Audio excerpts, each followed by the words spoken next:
Well, what a surprise to wake up to this morning. It is about 7:52 in the morning on this TGIF. Thank God it's Friday, July 19th. And yeah, what a what a surprise to wake up to this morning.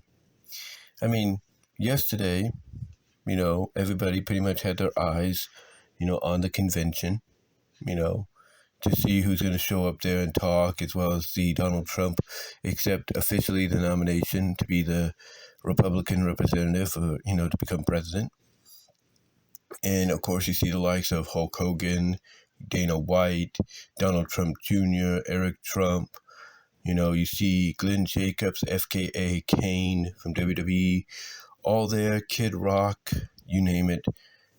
And everybody said it was one of the best conventions, Republican conventions of all time, if not in history, over the past, couple of days. But what's interesting, though, is what happens afterwards.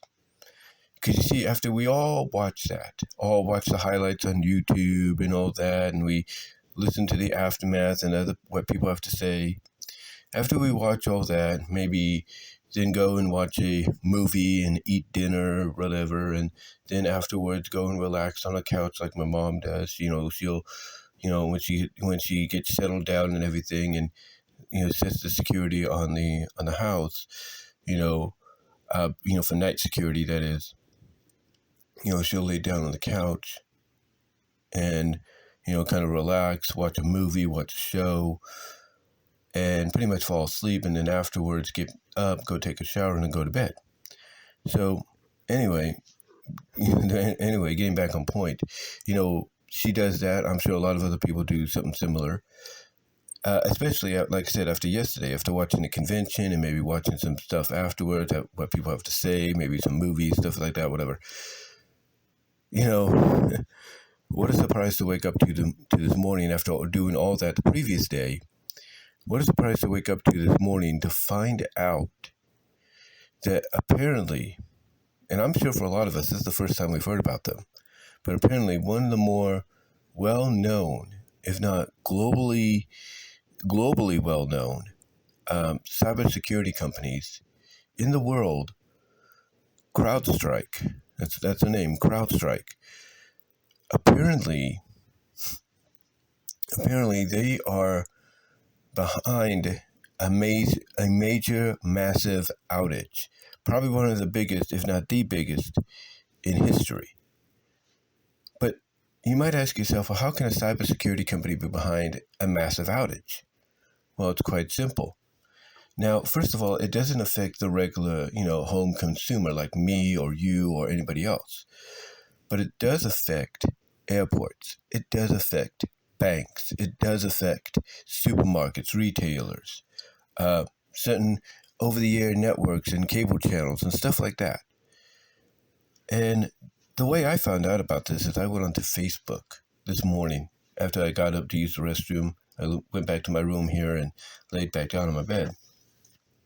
And apparently, somebody on the Me TV Tunes fan group page a couple of hours ago talked about the fact that they were watching one of the shows there, and all of a sudden, the entire screen froze. And they were wondering what's going on here. Well, apparently they find out later on that it was an outage caused by Crowdstrike. But why would Crowdstrike do this? Well, apparently what happened is Crowdstrike, being a cybersecurity company, they do updates. They do updates to ensure security is well and tight for all the businesses and stuff that they're associated with, the airports, the banks, you name it. And apparently they've never had an issue till now.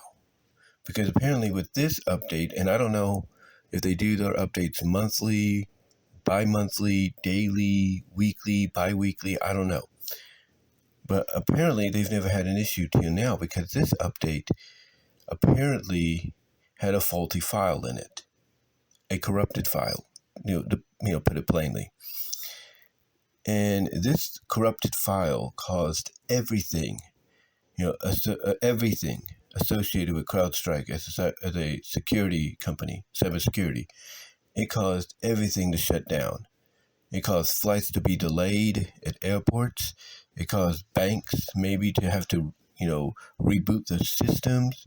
It caused supermarkets and their stuff to shut down. Retailers, you know, television stations, cable stations, that were affected, caused them all to freeze up and shut down.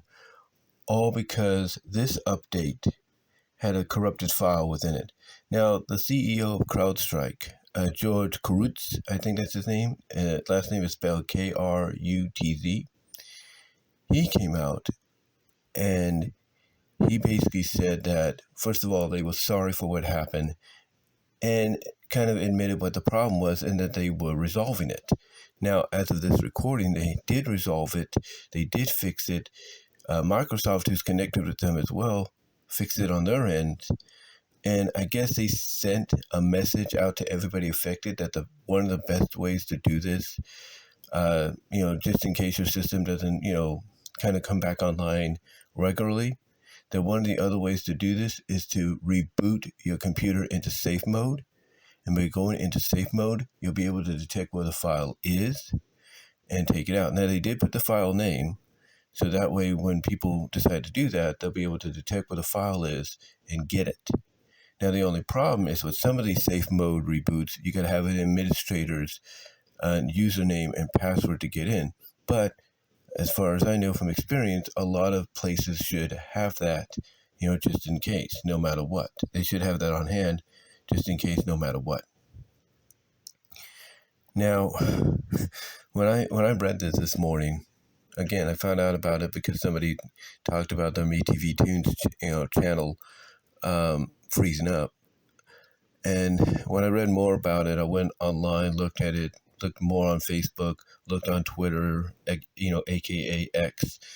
I went on to Googled it, and the more I read about it, the more information I read about this, and found out what happened, the more I just laughed to myself, because now hopefully you guys listening to this will understand why I'm not so much in a hurry to do updates. Okay? I'm not so much in a hurry to do updates because I do not know whether or not that update's going to cause something faulty. I do not know. I mean, how many times have we heard about updates that people do on a monthly basis with Microsoft or Linux or Mac? How many times have we heard people doing those monthly updates? And once in a while, one of those updates might cause an issue to the point that the company, Windows, Linux, or Mac, have to reissue a newer update the next day or so in response, or the next few days, later in response. How many times have we heard about that? A lot, right? A lot. This is why I'm somebody that's not in a hurry to do an update, because I want to ensure that if I'm going to do the update, not only do I run out of my time limit to pause the update, but I want to ensure that whenever I decide to let it resume on its own, or I let it resume, I want to ensure that that update is safe and sound. I want to ensure that that update has no bugs, no glitches. So that's why basically, again, I'm never in a hurry to do these updates because I don't know what it's going to cause. And I get it. I get it. Microsoft and Google and HP, they can do all the little minor updates in the background they want, even though I paused the major ones. They can do all the virus scans and virus protection updates they want. That's fine. But now, hopefully dealing with this, Microsoft, again, who is tied to it a lot more than Linux and Mac, hopefully they realize why people don't do updates. Hopefully they realize people would rather wait to do the update, or at least be given to put the update in when it comes out, or ignore it, or to just deal with what they want to deal with. Hopefully they've realized that, because this is one of the because this shows you that major companies that are supposed to be about cybersecurity protection, it shows you how stupid and how arrogant they can be. I mean, you know what a lot of people are saying on places like Reddit? And this is coming from people that actually work within the industry or know or have worked within the industry. A lot of people have said that, what they should have done, and obviously they didn't, is test the update before they deployed it. They should have tested it to see if there was any faultiness here and there, before they deployed it. But they didn't. They did not do that. And because of that, ladies and gentlemen, they caused an issue. They caused an issue that has been resolved, but it's taking a lot of people time, a lot of companies, and businesses and all that, airports, banks, and everything, time to boot back up. All because of the fact that they let their ego, their arrogance get the best of them.